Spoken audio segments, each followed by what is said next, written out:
el Señor puso en mi corazón este tema: en Dios confiamos. En Dios confiamos. Si lo quiere decir en inglés, ¿cuánto lo pueden decir en inglés? In God we trust. ¿Ok? En Dios confiamos, como le parezca mejor. En Dios confiamos, hermanos, y esto es interesante porque nosotros estamos siendo testigos, ¿verdad?, de las convulsiones o los momentos difíciles que están llegando en el mundo. Y pues no es nada ajeno, ¿verdad?, que esta semana las personas han sido estremecidas, ¿verdad?, por la noticia del nuevo presidente de los Estados Unidos, lo cual nosotros le damos gracias a Dios, porque Dios es quien quita y quien pone reyes. Amén. Pero es importante entender, mis queridos hermanos, que nuestra confianza está puesta en Dios. Amén. Nuestra confianza está puesta en Dios. Y esa palabra, en Dios confiamos, llegará el momento en que será no solamente un dicho, será una prueba para cada uno de nosotros. ¿Confía usted en Dios? Bueno, la prueba lo hará saber. Me gustaría que fuéramos a la palabra del Señor en el Salmo 33, versículos del 6 al 12. Vamos a leer la palabra del Señor, que el Espíritu Santo nos enseñe lo que dice su santa palabra. Salmo 33, versículos del 6 al 12. Dice la palabra del Señor así: por la palabra de Jehová fueron hechos los cielos, y todo el ejército de ellos por el aliento de su boca. Él junta como montón las aguas del mar, Él pone en depósitos los abismos. Tema a Jehová toda la tierra, teman delante de Él todos los habitantes del mundo, porque Él dijo y fue hecho. Él mandó y existió. Jehová hace nulo el consejo de las naciones y frustra las maquinaciones de los pueblos. El consejo de Jehová permanecerá para siempre, los pensamientos de su corazón por todas las generaciones. Bienaventurada la nación cuyo Dios es Jehová, el pueblo que Él escogió como heredad para sí. Gloria a Dios. Vamos a orar. Padre de la gloria, bendecimos tu nombre en esta mañana. Espíritu Santo de Dios, te pedimos, Padre, que tú nos hables, que tú nos convenzas y que tú nos fortalezcas en esta mañana. Te lo pedimos, Señor, en el nombre de Jesús. Amén y amén. Gloria a Dios. Hermanos queridos, quiero, con mucho respeto, con mucho amor y con mucha dependencia del Espíritu Santo, quiero compartir este mensaje: en Dios confiamos. Quiero que usted mismo vaya pensando en su vida, en su corazón, en quién está su confianza o en quién está confiando usted. El Señor, desde sus inicios, ha tenido la intención y el deseo de que sus hijos, su creación, confíe en Él. Amén. Amén. Pero hay muchas cosas que a lo largo del camino nosotros vamos encontrando que nos van quitando nuestra mirada, nuestra confianza de Dios, y la vamos poniendo en cosas, en objetos, pero que no es Dios. Yo quiero, hermanos, en esta mañana llevarlo a usted a pensar de dónde vienen los conflictos y las circunstancias que nos hacen o que nos afligen, porque el mismo tema da a entender que si confiamos en Dios es porque se está suscitando un problema. Si usted no tiene nada, si usted toda su vida está bien, en calma, usted no tiene que confiar en nada, en nadie. Pero el tema es: en Dios confiamos. ¿Por qué? Porque hay circunstancias a nuestro alrededor que nos obligan a buscar un refugio, y ese tiene que ser nuestro Dios. Mire, es interesante, hermanos, que el apóstol Pablo, en Hechos 16, si quiere ir ahí rapidito los que tengan su Biblia, en Hechos 16 hay una parte interesante de la vida del apóstol Pablo, que está atravesando por momentos bien difíciles. Hechos 16, 25 y 26. Cuando Pablo estaba prisionero, hermanos, con Silas, por predicar la fe en Jesús, en el calabozo de más adentro, dice la palabra de Dios. Vamos a ver qué dice ahí. Dice, a medianoche, cuando ellos estaban ahí, azotados, presos, en una circunstancia tan difícil, que solamente podían confiar en Dios. No podían confiar ni en las leyes, no podían confiar ni en los gobiernos, porque eran los que los tenían pisoteados. Sin embargo, ahí surge la confianza en Dios. Dice la palabra de Dios, a medianoche comenzaron a cantar a Dios. Dice, y los presos les oían. Entonces de repente sobrevino un gran terremoto, y al instante se abrieron todas las puertas, y las cadenas de todos se soltaron. ¿Qué pasó? Se abrieron todas las puertas, y al instante la cadena de todos se soltaron. ¿Por qué traigo esta parte aquí en el mensaje? Es porque Pablo y Silas estaban atravesando por una circunstancia tan difícil que solamente podían confiar en Dios. Yo no sé la circunstancia que usted está atravesando, pero la solución es la misma que tomó Pablo y Silas. ¿Cuál? Confiar en Dios. No importa lo que digan, no importa las noticias, no importa lo que se esté ventilando en el mundo, hermanos. Nosotros tenemos un Dios y en Él tenemos que confiar. Amén. En Dios confiamos. Cuando usted salga esta mañana de aquí, usted va a salir con esa idea clara en su corazón. Mi vida está en Dios. Por lo tanto, yo confío en Dios. Confianza en Dios, hermanos, en tiempos difíciles. Han sido estos días bastante turbulentos en esa manera de pensar. Dentro de una manera, en broma o en serio, la población está con miedo, está con temor. Y a mí me llama la atención que ese temor también puede bajar hacia nosotros los cristianos. Y eso me llevó a mí a pensar en qué o en quién estoy confiando. Y Dios nos llama esta mañana a que nosotros confiemos en Él. Nosotros no somos parte, aunque estamos en el mundo, no somos parte de este mundo. Nosotros pertenecemos a otro reino. Amén. Y por lo tanto a otro rey. Y por lo tanto a otras leyes. Pero estamos en este mundo y tenemos que ser responsables. Y las decisiones que toman nuestros gobernantes, sea acá y donde quiera, nos afectan a nosotros como ciudadanos, ¿sí o no? Sí. Y ahí, hermanos, a veces las cosas se ponen difíciles.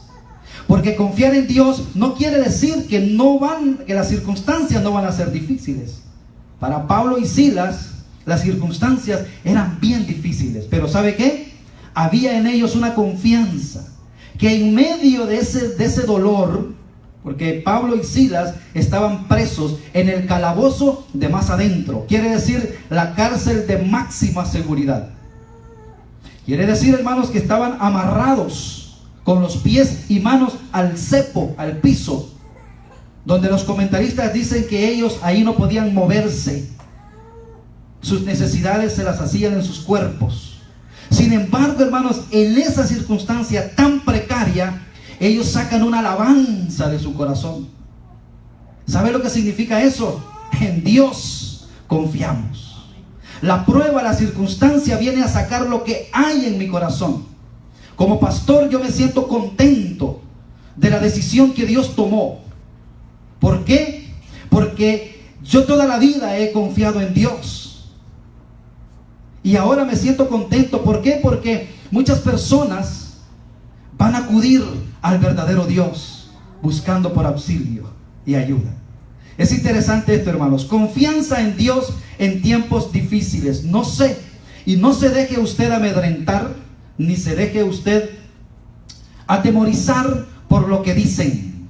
Nosotros los cristianos no andamos por lo que dicen. Amén.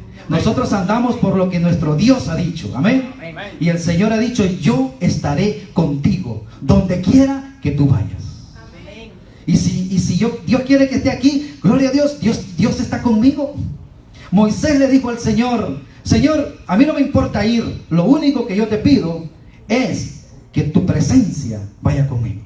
Si tu presencia no está conmigo, yo no quiero ir.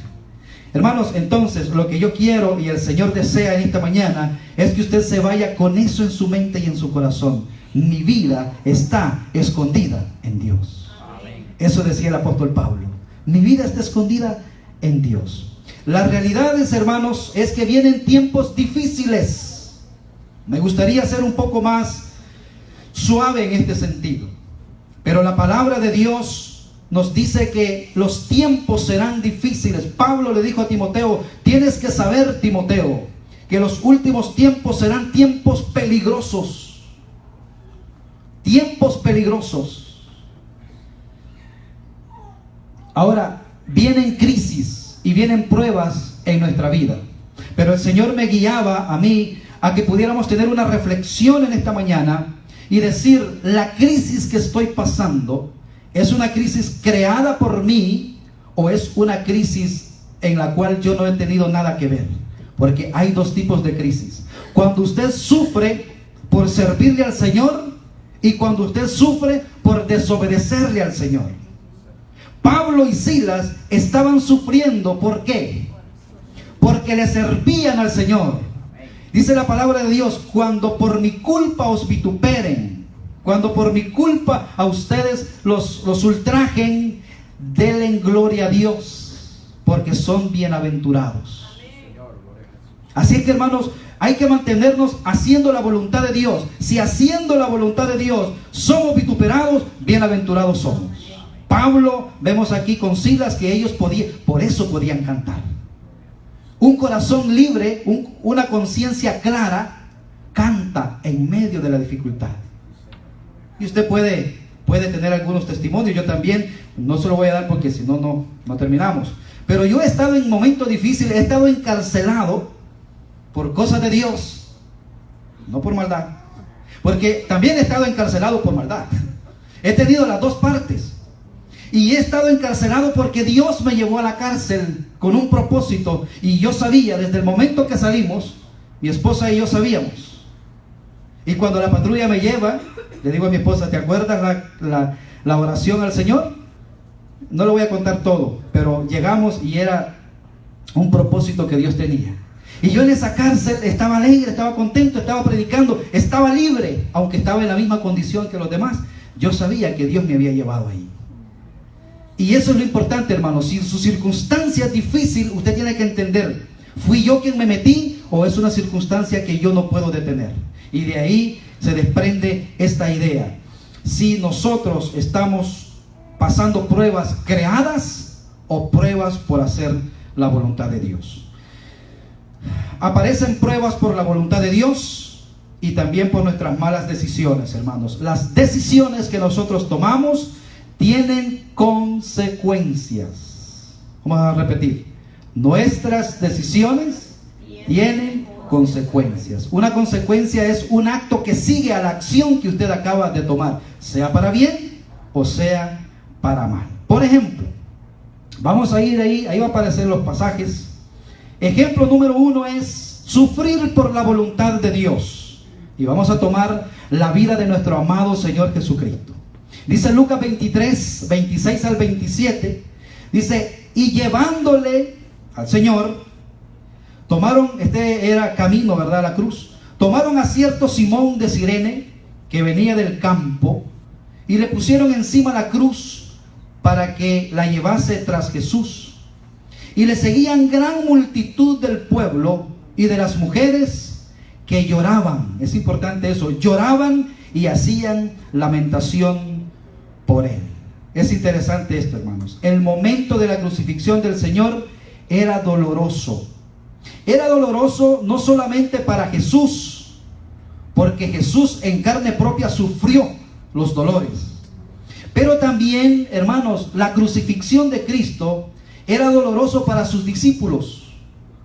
Estamos en medio del punto donde decimos que sufrir por la voluntad de Dios produce de alguna manera paz y gozo en el corazón. O sea, hacer la voluntad de Dios muchas veces va a ser duro y va a ser complicado, pero el Señor estará ahí con nosotros.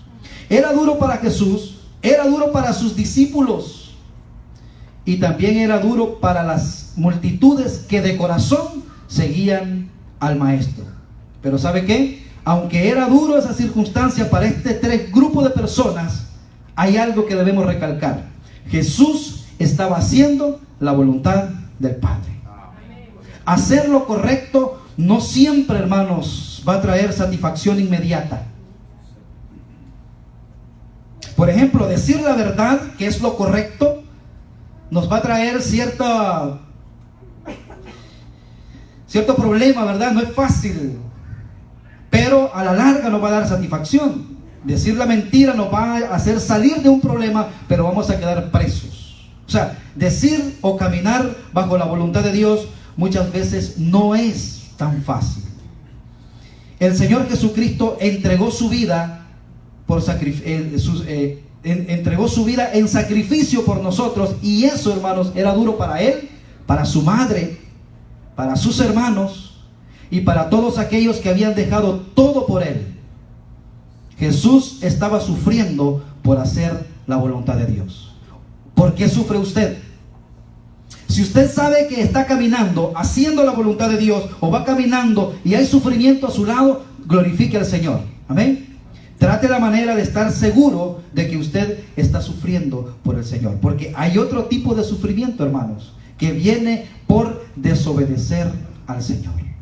Mire lo que dice Primera de Pedro 3:17. Porque mejor es que padezcáis haciendo el bien, si la voluntad de Dios así lo quiere, que haciendo el mal. Voy a repetirlo. Porque mejor es que padezcáis haciendo el bien, si la voluntad de Dios así lo quiere. Quiero pararme un poquito aquí, porque alguien dice: no, es que no es la voluntad que yo no es la voluntad de Dios que yo padezca. Bueno, este pasaje está diciendo lo contrario. Dice: si Dios así lo quiere, ¿verdad? Si la voluntad de Dios así lo quiere, pues es necesario, es mejor que nosotros padezcamos haciendo el bien que haciendo el mal. Este punto lo ilustré para dar a conocer de que hay sufrimientos que vienen por hacer la voluntad de Dios, pero también hay sufrimientos que vienen a nuestra vida que son creados por nuestras malas decisiones. Y de eso yo no tengo que preguntarle a usted. Todos hemos sufrido la circunstancia o el resultado de una mala decisión.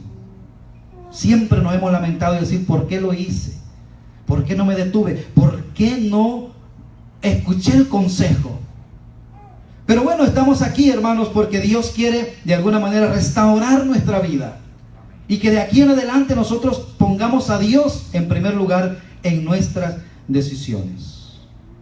Muchos momentos difíciles en nuestra vida, hermanos, y momentos críticos vienen porque tomamos malas decisiones.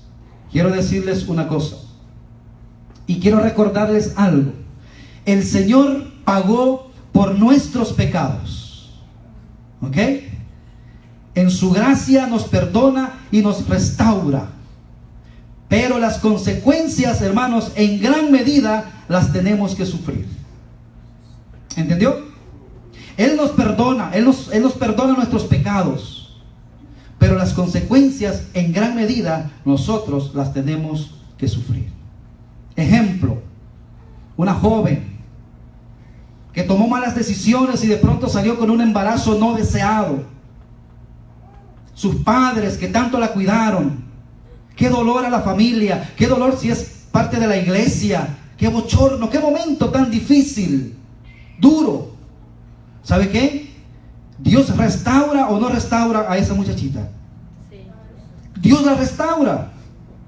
Pero ¿cuál es la consecuencia? 9 meses más tarde va a tener que escuchar llorar, porque eso lo tiene que pagar. Aunque Dios restaura, Y por eso, hermanos, es importante nuestras decisiones. ¿Cuántas personas en la cárcel están purgando cadena perpetua? Hijos de Dios, encontraron a Cristo, Dios los restauró, son una nueva criatura. ¿Sabe qué? Pero tienen que morir en la cárcel. Esa es la consecuencia. Dios perdona nuestros pecados, pero muchas veces las consecuencias tenemos que pagarlas, y eso a veces nosotros, hermanos, no lo entendemos. Y muchas veces eso nos lleva a estar en circunstancias tan difíciles en las cuales decimos, pero ¿por qué me está pasando tal cosa? Y de pronto vienen hoy este tipo de ministerios que te dicen, no importa lo que tú hayas hecho, yo lo cancelo desde ya y eres libre. Escuché por ahí lo más chistoso que he escuchado: culto de cancelación de deudas. Yo quiero ir ahí. Ah, ok. Y la persona dijo, bueno, dijo, ¿y qué tal si a quien le deben soy yo? ¿Quién me va a pagar mi dinero? Hermanos, eso no es así. Dice la Biblia que si usted debe, pague. No es cuestión de porque usted niegue algo, las circunstancias o el pago de sus circunstancias se van a acabar. No es así. A veces, hermanos, Dios en su misericordia y en su gracia hace milagros, ¿verdad? Y muchas veces, hermanos, en una enfermedad que a usted le detectan, de pronto Dios hace un milagro y va al médico y ya no tiene nada. Dios lo libró. Porque no tenemos un Dios misericordioso. Tenemos un Dios de amor. Pero Él lo hace de acuerdo a su voluntad. Pero es mejor, hermano, no estar metidos en estas cuestiones. ¿Sabe cuántos pastores están tras la cárcel? Aunque ya Dios los restauró, pero tienen que pagar porque sus decisiones los llevaron ahí. Y eso, hermanos, no quiero meterle miedo a usted, pero el Evangelio, la palabra de Dios nos manda a que nosotros caminemos en integridad y que seamos sabios en nuestras decisiones. Es importante nuestra obediencia. Punto para recordar en esta mañana: no confunda las pruebas con las consecuencias. O es una prueba lo que estoy pasando, o es una consecuencia de lo que yo hice. No las confunda. Y trate la manera de abordar cada una en el lugar correcto. Dios es un Dios de orden. Yo fui restaurado. ¿Y de qué me decide? Dios lo restaura. Y dice la palabra de Dios, yo no me acordaré más de esas cosas. Yo te perdono. Pero usted tiene, hermano, que también tener acciones correspondientes a la fe que usted profesa. Si usted dice que es cristiano porque hace 25 años usted levantó su mano y su vida no ha cambiado, usted no es cristiano. Porque por sus frutos se conoce el árbol. Es interesante, hermanos. Consecuencia. Yo busqué aquí en el diccionario qué significa la palabra consecuencia. Porque aunque la escuchamos así, ¿verdad?, es muy importante tener una definición un poco más clara. Dice, se denomina consecuencia a un efecto de un determinado suceso, decisión o circunstancia. Desde esta etapa, de esta perspectiva, puede aseverarse que una consecuencia es meramente un efecto originado por una determinada causa. Usted está pasando por una consecuencia. Ahora, investigue cuál fue la causa. Y había una foto que iba a traer ahí, pero ya es mucho. Es el efecto dominó. Usted ha visto eso, ¿verdad? Eso es el efecto que va dejando, pero la causa es que alguien empujó la primer piececita. Y en nuestra vida a veces vemos que va, y Dios, y en ese caminar Dios nos está parando y parando y parando, como el hermano dijo, buscad a Jehová mientras pueda ser hallado. En cada etapa de su vida está Dios allí esperando que usted venga a Él y le entregue al Señor su vida como usted está.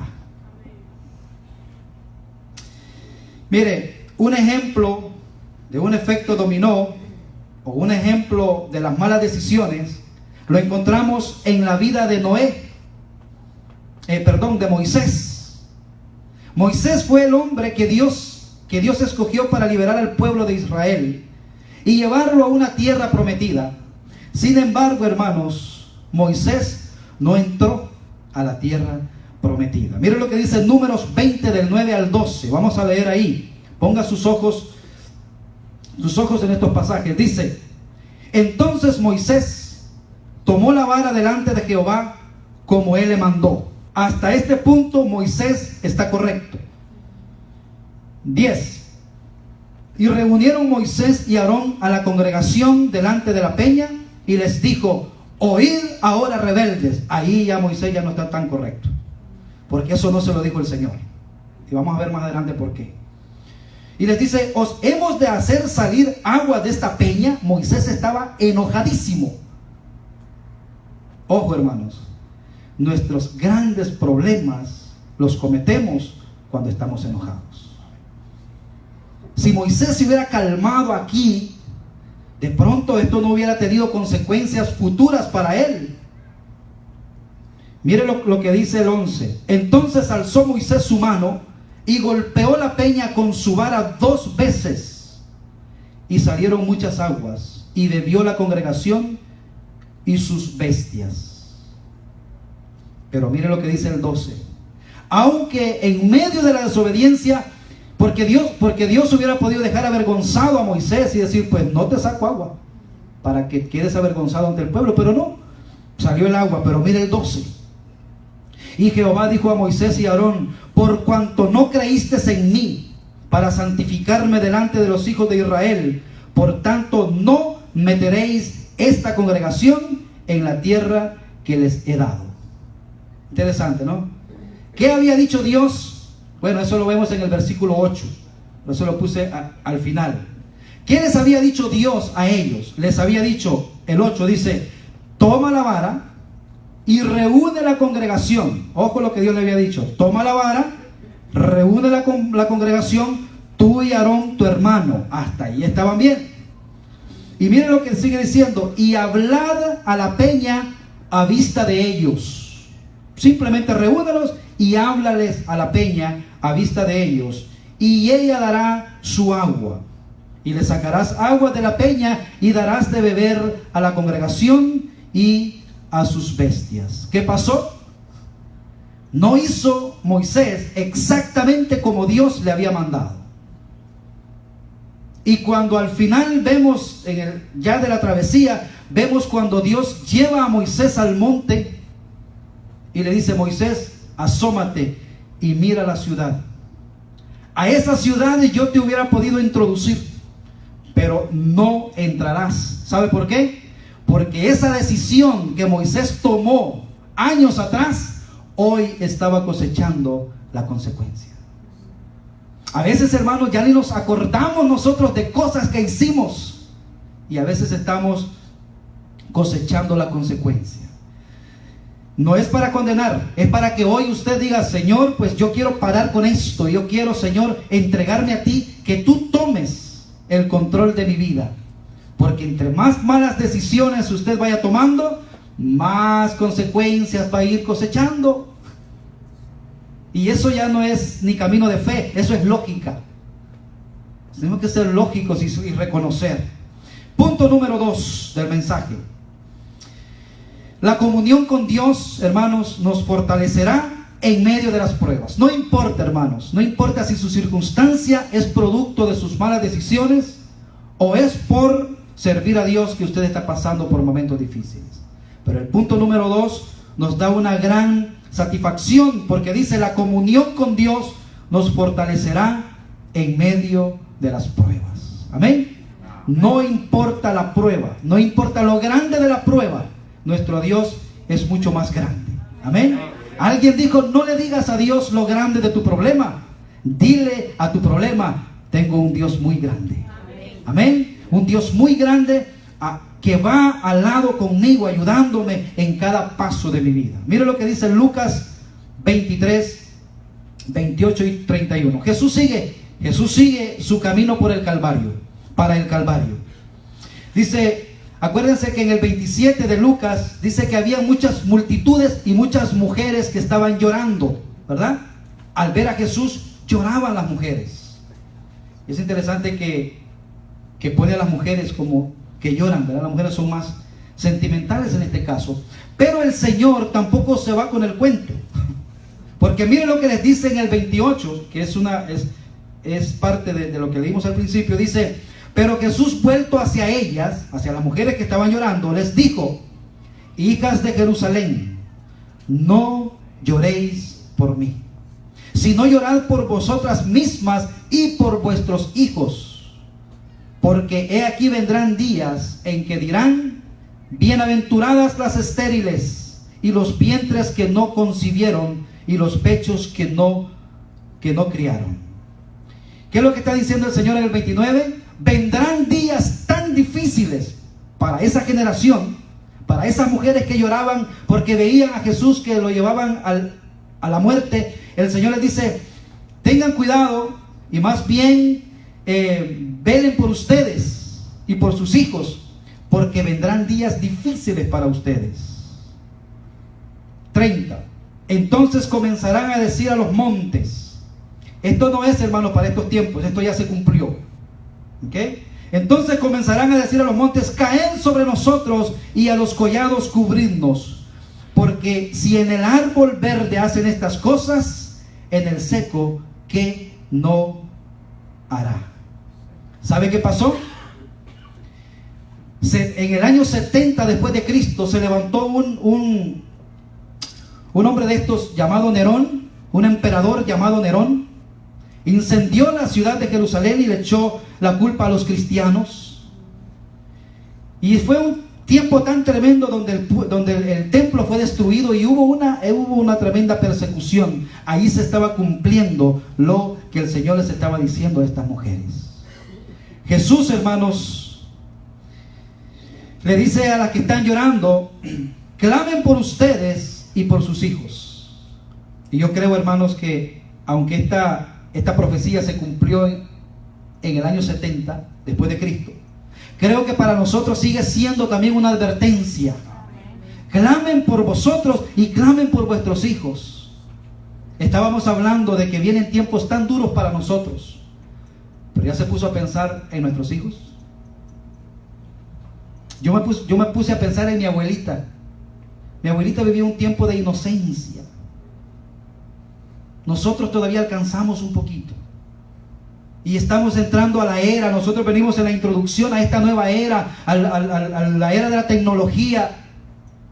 Hoy nuestros hijos están naciendo ya con un celular amarrado en el ombligo, traen el celular ya en el hospital. O sea, es una era tecnológica donde, hermanos, todo es totalmente distinto. ¿Se puede imaginar usted cómo será la vida de nuestros hijos cuando tengan nuestra edad? Por eso dice el Señor: no solamente clamen por ustedes, clamen también por sus hijos. Todavía nosotros, hermanos, podemos ver que podemos taparle los ojos a nuestros hijos de alguna manera. Pero va a haber un tiempo en este mundo donde totalmente va a ser un desastre, porque la Biblia dice que los tiempos finales serán como los días de Sodoma y Gomorra. Una depravación total. Dicen esos pasajes en Génesis que cuando Dios quiso librar a Lot, dice que envió ángeles. Y es interesante porque dice que esos hombres de la ciudad querían violar a los ángeles. No hacían caso de las mujeres. Lot tenía 2 hijas vírgenes y dijeron: no queremos eso. ¿Qué habla de eso, hermanos? Un rechazo totalmente a la naturaleza de Dios. Y sabe que dijeron: no queremos a esos hombres. Pero lo que más me llama la atención es que el pasaje dice que Dios los hirió con ceguera. Eso no es todo. Dice la Biblia que desde el más pequeño, no se sabe qué quiere decir la Biblia pequeño ahí, pero me imagino que eran niños de 8 años, de 7 años, ya con esas tendencias lésbicas y homosexuales. Dice que desde el más grande hasta el más pequeño se tropezaban buscando la puerta para encontrar a esos hombres. La maldad, dice la Biblia, había subido hasta arriba y Dios había dicho: no puedo más. Yo me pongo a pensar, hermanos, cómo está el termómetro de Dios en cuanto a su paciencia con tanta maldad que nosotros vemos hoy. Es tiempo, como dijo mi hermano, de buscar al Señor y de empezar a caminar bajo su mano, bajo su cuidado, bajo su protección. Comenzar a decir: en Dios confiamos.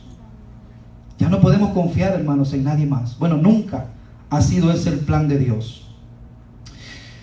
Si esto hacen con el árbol verde, dijo el Señor, cuánto peor será lo que harán con el seco. Es como decir esto, hermanos. Si esto hacen con el inocente, que era Jesús, ¿qué pasará con los culpables? Pues Jesús está profetizando aquí lo que vendría para esta gente, lo cual ya expliqué que se cumplió. La comunión sincera con Dios, a estas gentes, ¿qué les dijo el Señor? Vendrán tiempos difíciles.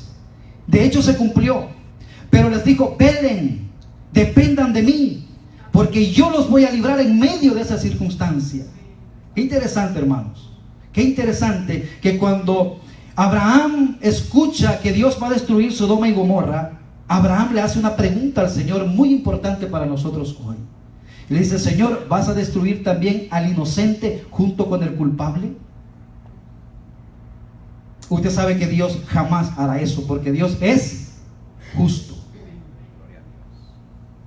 Y dice la palabra de Dios, hermano, que si usted ha venido a Cristo, le ha entregado su corazón, Romanos 5:1, justificados pues por la fe, tenemos paz para con Dios, ya no estamos en guerra, nosotros somos parte de esos justos, no perfectos, sino justos.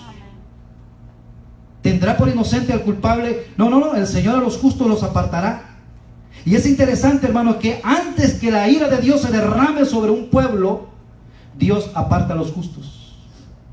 Antes, hermano, que Sodoma y Gomorra fuera destruido, Dios tomó a Lot. Porque de alguna manera, aunque Lot se había acostumbrado a ese estilo de vida, a ver, porque, hermano, tanto ver, nosotros nos vamos acomodando. Y eso me viene a la mente a mí, cómo se cocina una rana. ¿Cómo cocina usted una rana? Bueno, no sé cuántos de ustedes cocinan ranas. Pero si usted pone una rana viva y la tira en una ollita hirviendo, usted sabe lo que va a hacer la rana. La rana va a caer y rana y brinco, como dicen por ahí.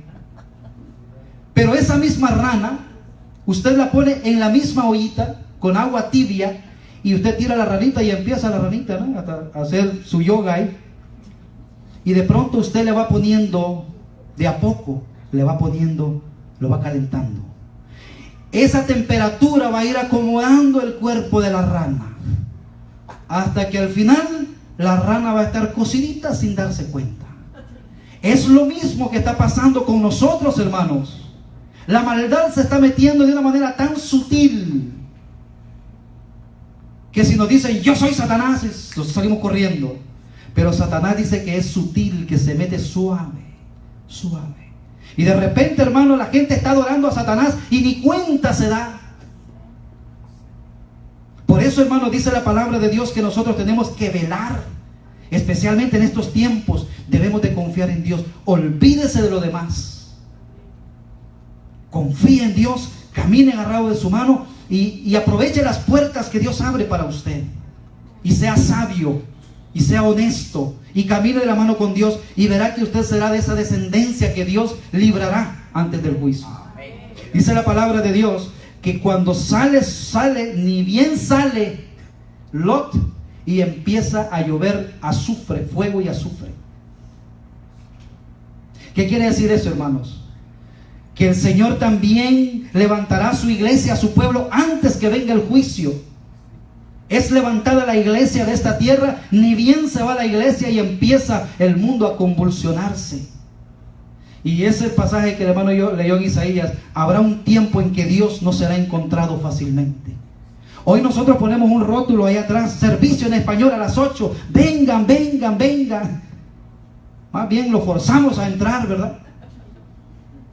Pero en aquel tiempo la gente estará haciendo línea y aquí no habrá quien predique la palabra de Dios, hermanos.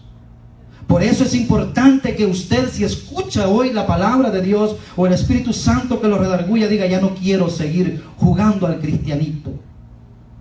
Porque el diablo no juega al diablito.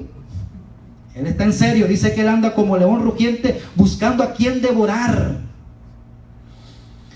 La comunión sincera con Dios, hermanos, les iba a fortalecer a esta gente en Jerusalén. Vemos que Jesús las llama hijas de Jerusalén. Eran observadoras locales. Sus lágrimas eran de dolor por el sufrimiento del reo que iba ahí. ¿A quién no le da tristeza y dolor ver a una persona que lo están maltratando? Uno llora, ¿verdad? Es muy sensible. Pero el Señor le dice, ustedes no saben ni están entendiendo por qué lloran. Ustedes no lloran de arrepentimiento. Ustedes lloran porque hay mucho sensacionalismo. Y a veces, hermanos, creemos que llorar, si tú no lloras, alguien me dijo, tú no eres hijo de Dios. Y digo, ¿por qué? Tú no lloras. Porque cuando uno es hijo de Dios, uno se quebranta y uno llora. Bueno, yo lloro a veces, pero yo no voy a andar llorando todo el tiempo. O sea, el que usted llore no quiere decir que eso no es hijo de Dios. Aunque en la presencia de Dios uno se derrama, ¿verdad? Pero quiero decir, hermanos, que estas mujeres lloraban, no tanto porque lloraban de arrepentimiento y decían, él es el Mesías. No, lloraban porque les daba sentimiento ver el dolor. Porque ¿quién era Jesús? A lo mejor esas mujeres que lloraban eran mujeres que habían sido bendecidas por el Señor en su ministerio terrenal. Y ellos decían, pero es que este hombre es inocente. Mira lo que me hizo a mí. A lo mejor ahí iba la viuda de Naín, ¿verdad? Que le resucitó a su hijo cuando iban de camino al cementerio. A lo mejor Nicodemo, todas estas mujeres, perdón, Nicodemo no era mujer, pero otras mujeres, tanta gente que amaba a Jesús y lloraban porque lo veían triste, porque veían que su vida estaba siendo despedazada, pero Jesús los lleva y le dice, no lloren tanto por mí, lloren por ustedes. Fíjense que se ha levantado una idea de que Jesús es como un mendigo que está tocando la puerta. Déjame entrar, por favor. Mira que me estoy asoleando aquí. Me está cayendo agua. No, hermano, nosotros necesitamos a Cristo. Nosotros somos los que necesitamos decirle, Señor, te entrego mi vida. No es que entrégale tu corazón a Cristo, que Él te necesita, le haces un favor a Él. Eso no es el Evangelio de Cristo. Venid a mí, dijo el Señor, todos los que estáis cargados y trabajados, y yo los haré descansar. Es fundamental, hermanos, sostener nuestra comunión con Dios en todo tiempo. Mire, para nosotros, los hijos de Dios, todo el tiempo es normal porque tenemos una comunión con Él. Pero para la gente que no tiene esa costumbre, viene un momento difícil y busca de Dios, y gloria a Dios. Pero que sea una constante en su vida. Por eso el apóstol Pablo también nos insta en Efesios 6:10, ahí va a aparecer, que nosotros, hermanos, debemos de fortalecernos en el Señor. Dice, por lo demás, hermanos míos, fortaleceos en el Señor.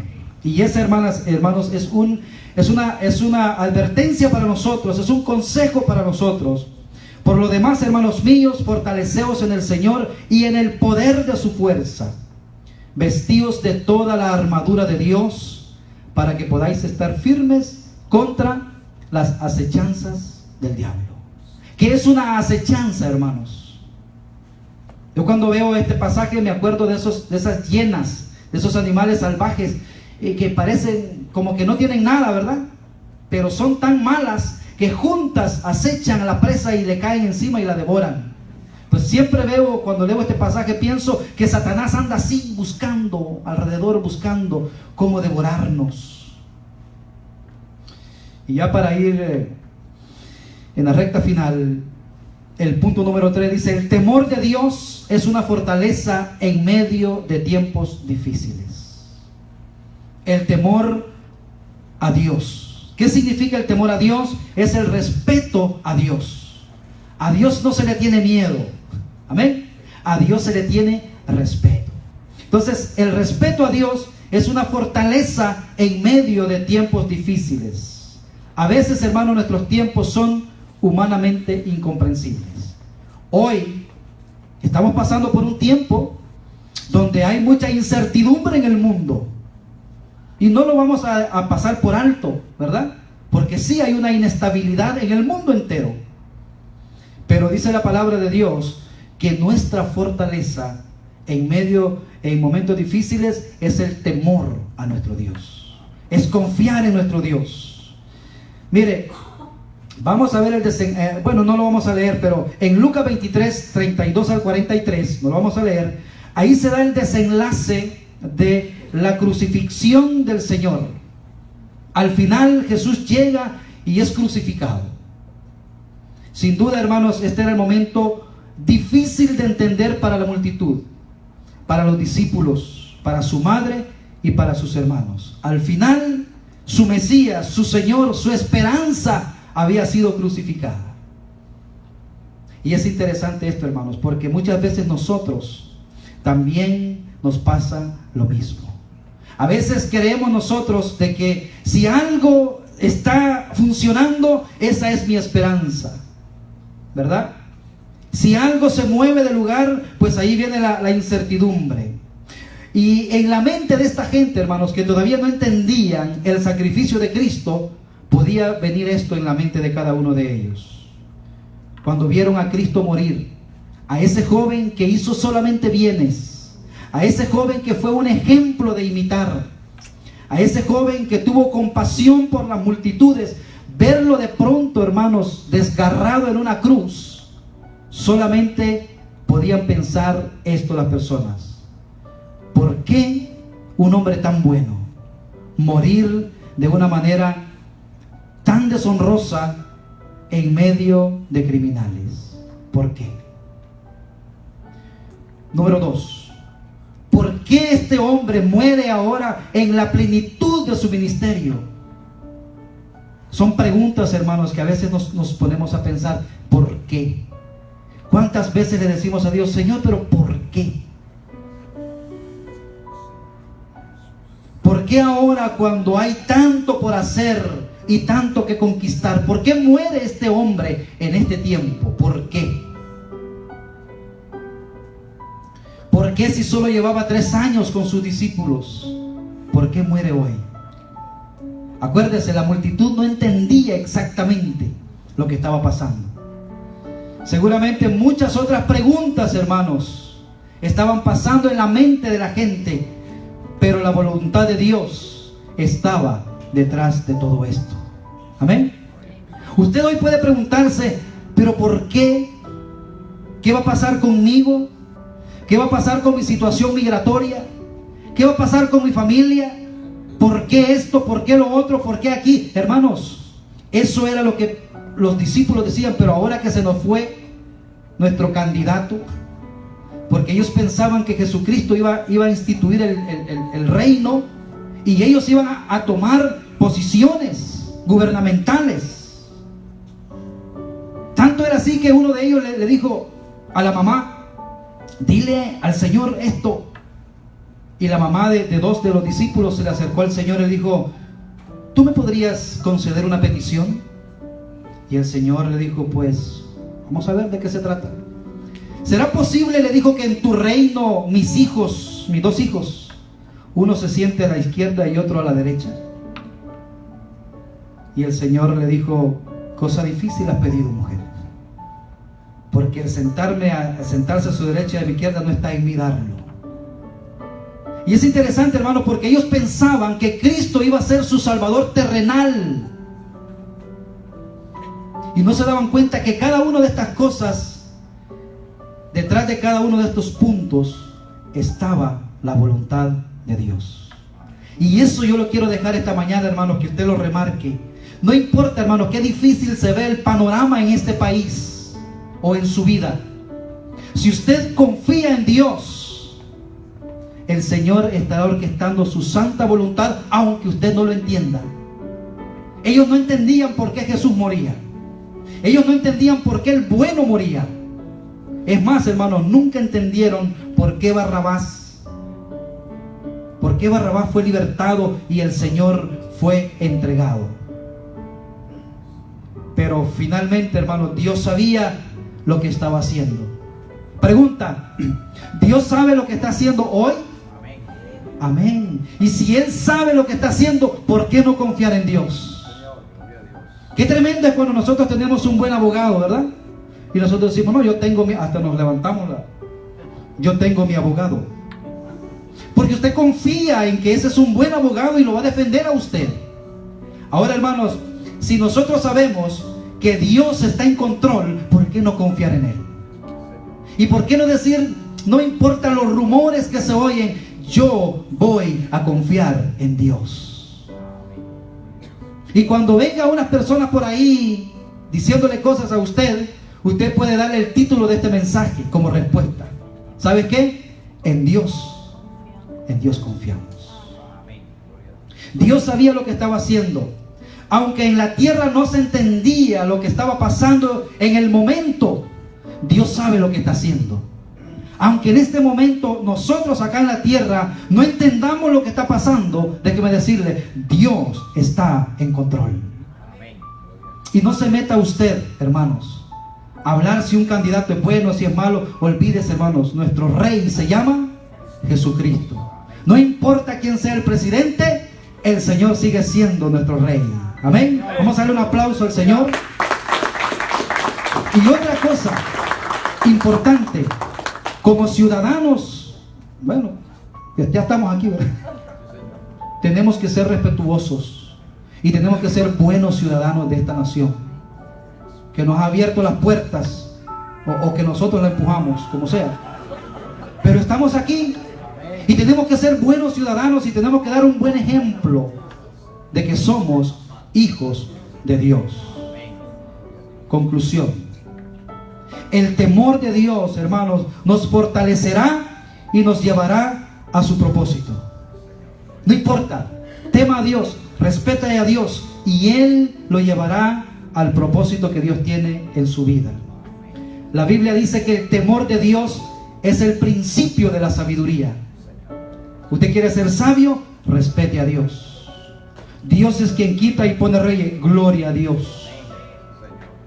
No nos metamos nosotros, hermanos, en pláticas baratas y que no nos competen como hijos de Dios. Seamos humildes y honremos al Señor. El temor de Dios es un tesoro. El temor de Dios debe ser la pareja inseparable de la fe. Yo temo a Dios y tengo fe en Dios. Respeto a Dios y tengo fe en Dios. Es como la pareja inseparable. Temor y fe. Respeto y fe. Veamos Hebreos 17, 11, 17. No lo leamos. Dice: Noé no entendía. Mira, ahí está. Por la fe, Noé, cuando fue advertido por Dios acerca de cosas que aún no se veían, él no entendía, pero con temor, con respeto, preparó el arca en que su casa se salvase, y por esa fe, mire, respeto, temor y fe, por esa fe condenó al mundo y fue hecho heredero de la justicia que viene por la fe. Noé no entendía cuando Dios le dijo: Noé, construye un arca. Arca, dicen los comentaristas que Noé vivía lejísimo del mar. Y aparte de eso, hermanos, nunca había llovido. ¿Una arca? No entiendo. Pero ¿sabe qué? Pero te creo, Señor. No entiendo, pero te tengo temor, te respeto, Señor, aunque no entienda. Y dice que con temor preparó el arca. Con temor quiere decir con respeto, no burlándose. Y ese temor, esa acción, le fue contada por justicia, por fe. Noé no entendía, no veía, pero creyó. Y con temor Dios construyó el arca. ¿Y sabe qué? Por 120 años Noé predicó. El temor de Dios te hace pensar. Ojo con esto, hermanos. El temor de Dios te hace pensar así: no entiendo, pero creo. Vamos a repetirlo: no entiendo, pero creo. Ese es el temor de Dios. Señor, yo no entiendo, pero yo creo. Solamente esté seguro de que usted está obedeciendo lo que el Señor dice. No comprendo, pero confío en tu amor y en tu cuidado. No entiendo lo que estás pasando, o no entiendo lo que esté pasando, Señor, pero yo te seguiré. No comprendo, pero voy a obedecerte. Y para finalizar, la confianza en Dios siempre triunfará. Nuestra confianza en Dios es como un ancla. Y siempre esa confianza triunfará. Dios siempre nos impulsa hacia el cumplimiento de su santa voluntad. Ojo, Dios usará muchas cosas para llevarnos al cumplimiento de su plan. Algunas serán dolorosas, como la crucifixión de Cristo. Nuestra vida puede experimentar cambios, hermanos, repentinos, cosas que no estaban previstas en mi vida. Pero nunca le diga al Señor, ¿para qué? ¿Por qué?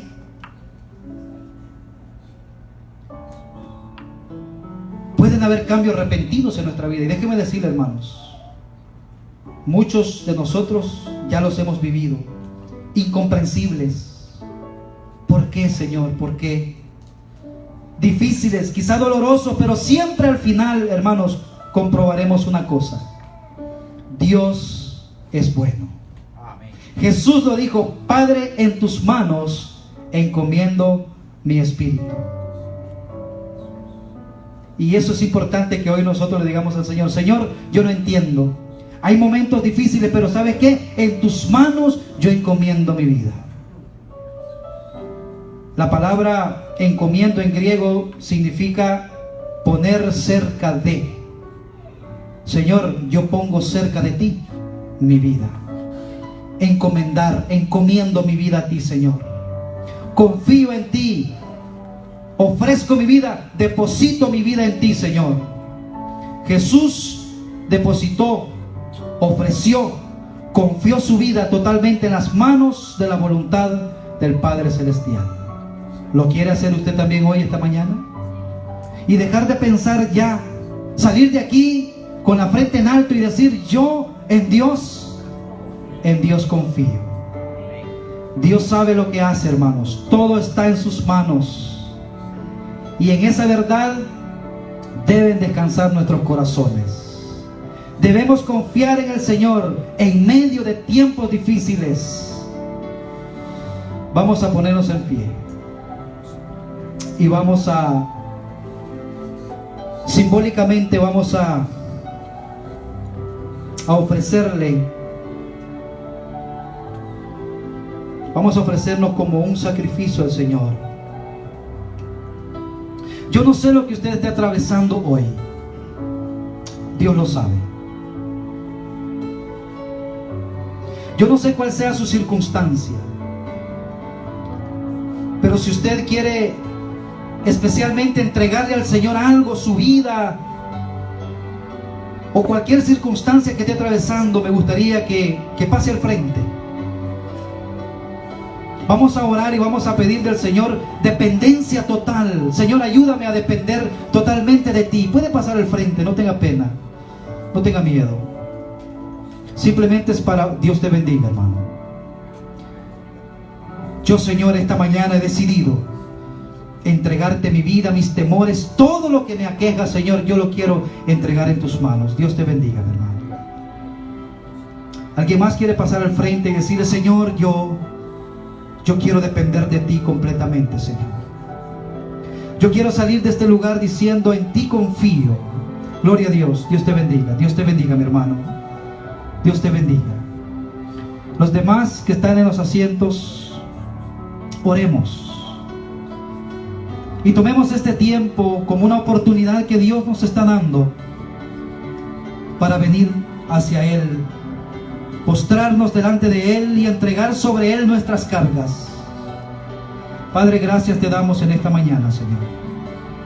Gracias te damos, Señor, porque nos has invitado a confiar en ti. Que nuestra vida, nuestro corazón, todo nuestro ser, Señor, dependa solamente de ti. Porque tú eres el Dios omnipotente, el Dios que sabe todas las cosas, el Dios omnisciente. Padre, ante ti me rindo en esta mañana. Mira mis circunstancias, Señor. Mira mi vida. Yo, Señor, te entrego las riendas de mi corazón para que seas tú guiándome, Señor. Y aunque no entienda la circunstancia que estoy atravesando, yo he decidido esta mañana confiar en ti. Bendice, Señor, a mis hermanos que están aquí al frente, que han venido trayendo una necesidad, Señor, que tú ya conoces. Te pido, Padre Santo, una bendición especial para ellos. Y para mis hermanos que están en sus asientos también, que ahí en el secreto, Señor, de su corazón también anhelan, Señor, depositar su confianza solamente en ti. Gracias, Señor, por ser nuestro Dios. Y gracias, Señor, por tener todo bajo control. En tus manos, Señor, encomendamos nuestras vidas. En el nombre poderoso de Cristo Jesús. Amén y amén. Gloria a Dios. Pueden tomar asiento y vamos a finalizar.